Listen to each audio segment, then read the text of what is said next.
جب تم درد کی حالت میں اللہ کو پکارتے ہو تو تمہاری آواز ان 7 آسمانوں میں تب تک گونجتی رہتی ہے جب تک کن نہیں فرما دیا جاتا۔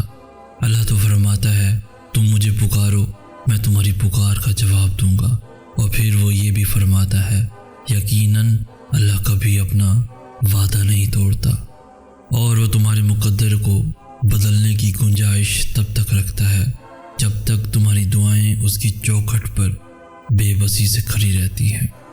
تم دعا کرتے ہوئے معجزوں کا یقین رکھو، پھر دیکھو دعا ختم ہوتے ہی معجزہ ہو جائے گا۔ دعائیں رد کرنے کے لیے اللہ مانگنے کا خیال تمہارے دل میں نہیں لاتا۔ تم تو دعا کرتے ہوئے معجزوں کا یقین رکھو، پھر دیکھو دعا ختم ہوتے ہی معجزہ ہو جائے گا۔ وہ تو تم سے اتنی محبت کرتا ہے کہ وہ تمہیں آزمائش میں ڈالتا ہی تب ہے جب تم کسی ایسی چیز کی جانب بھاگتے ہو جو تمہارے لیے بری ہوتی ہے۔ وہ اتنا مہربان ہے کہ وہ اپنا فیصلہ تم پر مسلط ہی نہیں کرتا، وہ تو اختتام تک تمہاری صدا کا انتظار کرتا ہے کہ کب تم اسے پکارو اور وہ تمہارا نصیب بدل دے، اور پھر وہ تمہیں دعاؤں کی مہلت دیتا ہے تاکہ تم اپنی اس من پسند چیز کو جسے تم سے دور کیا گیا ہے اپنے حق میں بہتر بنا سکو۔ اس آزمائش کے بعد تمہارے لیے قبولیت کا وہ مقام ہے جہاں تمہیں مانگنے سے پہلے ہی عطا کر دیا جائے گا۔ جس نے اب تک سنبھالے رکھا ہے وہ آگے بھی تمہیں سنبھالے گا۔ جو وقت نے تم سے چھین لیا ہے اللہ تمہیں ہر وہ چیز واپس لوٹا دے گا۔ وہ تو تم سے اتنی محبت کرتا ہے کہ وہ تمہیں آزمائش میں ڈالتا ہی تب ہے جب تم کسی ایسی چیز کی جانب بھاگتے ہو جو تمہارے لیے بری ہوتی ہے۔ جب اللہ تمہیں آزمائش کے اس مقام پر لے آتا ہے جہاں تمہارا صبر حد سے گزر جاتا ہے تب وہ تمہارے لیے ناممکن سے معجزے فرماتا ہے۔ اس آزمائش کے بعد تمہارے لیے قبولیت کا وہ مقام ہے جہاں تمہیں مانگنے سے پہلے ہی عطا کر دیا جائے گا۔ جیسے اس کی مصلحتیں سمجھنا تمہارے بس کی بات نہیں، بالکل ویسے ہی اس نے تمہاری مدد کے وسیلے بھی وہاں سے بنا رکھے ہیں جو تمہاری سوچ سے باہر ہیں۔ یقین رکھو اللہ کی تعبیریں ہمارے دیکھے ہوئے خوابوں سے بہت بہتر ہوتی ہیں۔ پھر یہ مت دیکھو کہ تمہارے بس میں کیا ہے، بلکہ یہ دیکھو کہ جس سے مانگ رہے ہو اس کے بس میں کیا نہیں ہے۔ اور جب تمہاری نیت صاف ہوتی ہے اور تم کسی کام کو کرنے کی ٹھان لیتے ہو تو کائنات کی ساری طاقتیں متحرک ہو جاتی ہیں، اور پھر اللہ خود تمہاری مدد کرتا ہے۔ جس نے یہ زخم دیا ہے وہی اس پہ مرہم بھی لگائے گا، اور اللہ سے مدد مانگ کر کبھی بھی کوئی بے یار و مددگار نہیں رہا۔ وہ تمہاری ان جاگتی ہوئی آنکھوں میں ایسی دلکش نیند اتارے گا کہ پھر تمہاری کوئی بھی رات نیند سے خالی نہ ہوگی۔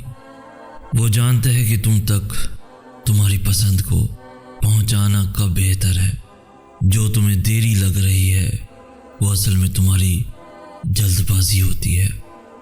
اللہ تمہیں جلد ہی اس طرف سے آزاد کر دے گا جس کی تکلیف تمہیں کہیں چین نہیں لینے دیتی۔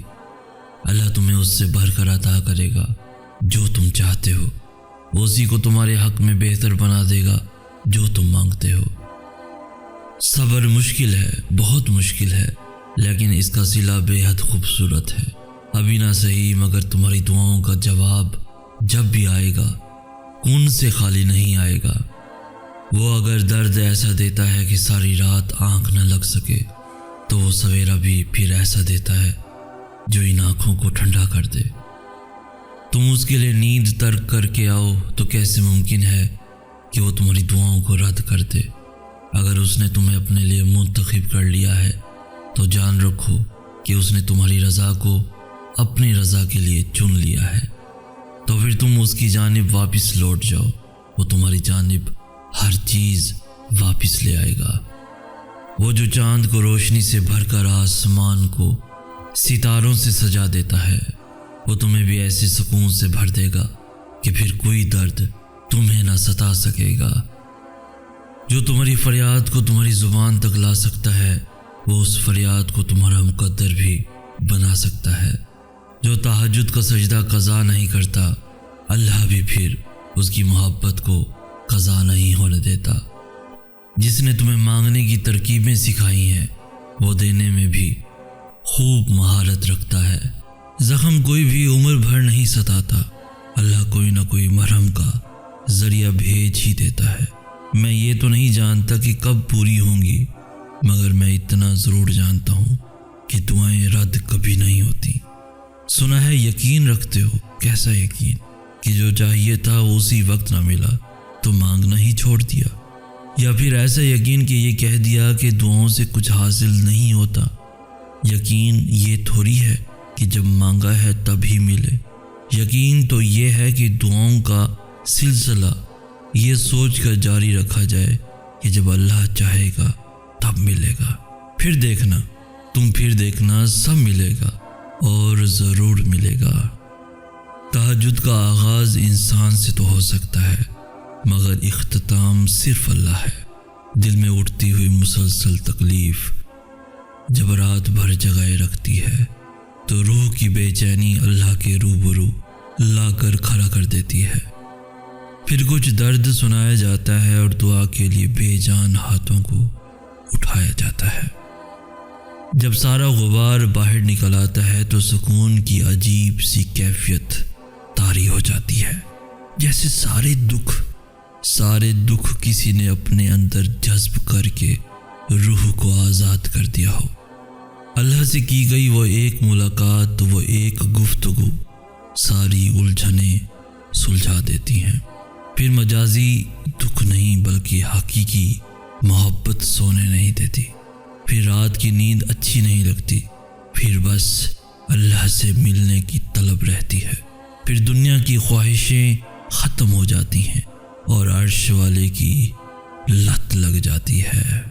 تم ہزاروں نیکیاں کر لو اور اپنی اچھائی کی دلیلیں دیتے رہو، مگر ایک دفعہ جو اگر خطا کر دی تو یہ تمہاری ہر اچھائی پر پانی پھیر دیں گے۔ کبھی سوچا ہے کہ کیا ہیں یہ لوگ؟ کبھی خود سے سوال کرو کہ کیا خدا ہیں یہ لوگ؟ اور فرض کرو تم انہیں منا بھی لیتے ہو تو کب تک یہ تمہارا ساتھ دیں گے؟ یہ آج ہیں اور کل نہیں۔ اختتام میں تمہارے پاس تمہاری ذات کے علاوہ تو کچھ بھی نہ ہوگا، تو بتاؤ پھر اگر تم خود ہی روٹھ گئے خود سے تو کیا پلٹ کر تھامیں گے تمہیں یہ لوگ جو تمہیں چین سے جینے نہیں دیتے؟ تمہیں لگتا ہے تمہارے مرنے پہ روئیں گے یہ لوگ؟ چھوڑ دو پھر اس بات کی فکر کہ کیا کہیں گے یہ لوگ، اپنے لیے جیو۔ خدا بننے کا بھلے لاکھ دعویٰ کریں مگر خدا نہ بن پائیں گے یہ لوگ۔ تمہارا کسی سے مقابلہ نہیں ہے، تمہیں کسی سے نہیں خود سے آگے نکلنا ہے۔ تم آزاد ہو، خدا را اب خود کو بھی آزاد کر دو۔